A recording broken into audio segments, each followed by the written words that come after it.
বন্ধুরা, আজ আমি আপনাদেরকে যে মুভিটির এক্সপ্লেনেশন করব সেটা রোমান্টিক ও কমেডিতে ভরপুর একটি মুভি। যেই মুভিটিতে দেখা যায় ছেলেটা মেয়েটার বাবাকে পটিয়ে মেয়েটাকে বিয়ে করার চেষ্টা করে, কিন্তু শেষ পর্যন্ত কি সে মেয়েটাকে বিয়ে করতে পারবে? এটা দেখতে হলে পুরো কাহিনীটি স্কিপ না করে শুরু থেকে শেষ পর্যন্ত দেখুন।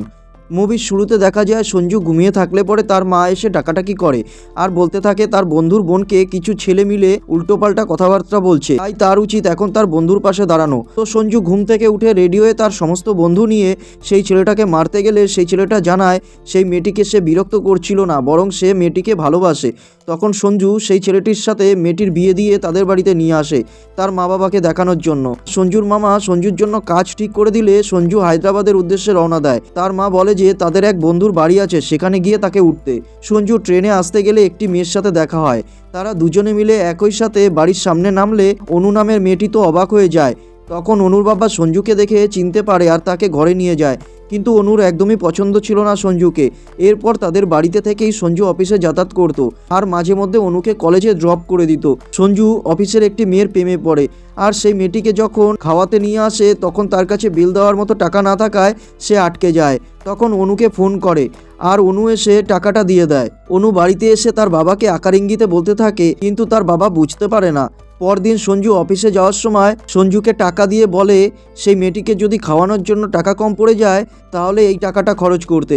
পরদিন সঞ্জু যখন সেই মেয়েটির সাথে কথা বলছিল তখন অনুর মার ফোন আসে বাড়ি থেকে আর তাকে বলে অনু এখনও বাড়িতে ফেরেনি। অনুকে ফোন করেও পাচ্ছে না, তার মোবাইল সুইচ অফ বলছে। তখন সঞ্জু খুঁজতে খুঁজতে অনুর কলেজে চলে আসে আর সেখানে অনুকে দেখতে পায়। সঞ্জু সেই মেয়েটিকে বলে এতদিন তাকেই সে ভালোবাসা বলে মেনে এসেছে, কিন্তু সেটা তার ভুল ছিল। তার সত্যিকারের ভালোবাসা হলো অনু।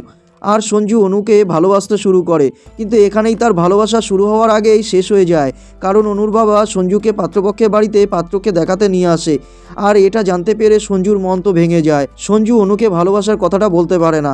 একদিন সঞ্জু অনুর বাবার সাথে ড্রিঙ্ক করতে করতে বলেই দেয় যে অনুকে সে ভালোবাসে।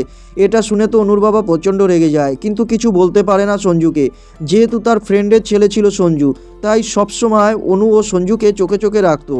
একদিন সঞ্জু অনুকে ভালোবাসার কথা বলতে আসলে অনু সঞ্জুর ভালোবাসা একসেপ্ট করে না আর এটা লুকিয়ে অনুর বাবা দেখে নেয় আর সঞ্জুকে বলে তাদের মেয়ে কখনোই এমন কাজ করতে পারবে না। এরপর দেখা যায় অনু একদিন সঞ্জুকে একটা মেসেজ করে আর বলে রাতে দেখা করতে। তো সঞ্জু যখন রাতে দেখা করতে আসে তখন অনু হঠাৎ করেই সঞ্জুকে তার ভালোবাসার কথা বলে। সঞ্জু অবাক হয়ে যায়, কেননা সেও তো একসময় অনুকে ভালোবাসার কথা বলেছিল আর অনু একসেপ্ট করেনি, তো এখন তাকে ভালোবাসার কথা কেন বলছে অনু? অনু তখন সঞ্জুকে বলে তাকে সে বরাবরই ভালোবাসতো, কিন্তু তার বাবার জন্য তাকে কখনোই বলতে পারেনি, তাহলে তার বাবা কষ্ট পেত। তো কিছুদিন পর অনুর বিয়ের দিন সামনে এগিয়ে আসলে সঞ্জু তার নিজের বাড়িতে চলে আসে। পরে অনুর বাবা রিয়েলাইজ করে যে সঞ্জু ও অনু একে অপরকে ভালোবাসে, তাই তাদেরকে আলাদা করা ঠিক হবে না। তাই অনুর বিয়ে ভেঙে সঞ্জুর সাথে বিয়ে ঠিক করার জন্য তাদের গ্রামের বাড়িতে আসে। সঞ্জুর পরিবারের কাছে জানায় সঞ্জু ও অনুর বিয়ের কথা। সঞ্জুর পরিবার তো খুবই খুশি হয়। এরপর অনুর বাবা সঞ্জুকে অনু কোথায় আছে সেটা বলে দিলে পরে তারা দুজনে এসে মিলিত হয় আর এখানে মুভিটির এন্ডিং হয়ে যায়।